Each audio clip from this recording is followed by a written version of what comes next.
Indian খাবারের মধ্যে আমার সবথেকে বেশি পছন্দ হচ্ছে এই বাটার চিকেনটা। আর এই বাটার চিকেনটা আপনারা যেকোনো পোলাও, ভাত, পরোটা বা রুটি যেকোনো কিছুর সাথেই খেতে পারবেন।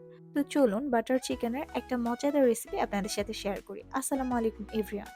তো এখানে প্রথমে আমি কিছু মুরগির মাংস নিয়ে নিয়েছি। এর ভেতর হচ্ছে ১ কাপের মতো টক দই, একটু বাটার, ১ চা চামচের মতো লাল মরিচের গুঁড়ো, ১/২ চা চামচের মতো আদা বাটা, রসুন বাটা আর ১ চা চামচের মতো লবণ দিয়ে মুরগিটা আমি খুব ভালোভাবে ম্যারিনেট করে রেখে দিয়েছিলাম ১০ মিনিটের জন্য। এবার একটা প্যানে সামান্য একটু তেল আর বাটার দিয়ে আমি এখানে ম্যারিনেট করা চিকেনগুলোকে দিয়ে দিচ্ছি।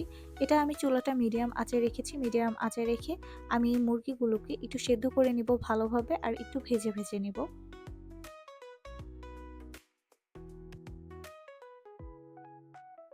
তো দেখুন আমার মুরগির মাংসগুলো খুব ভালোভাবে সেদ্ধ হয়ে গিয়েছে, আবার একটু ভাজা ভাজাও হয়ে গিয়েছে। এবার আমি এগুলোকে উঠিয়ে নিচ্ছি তেল থেকে।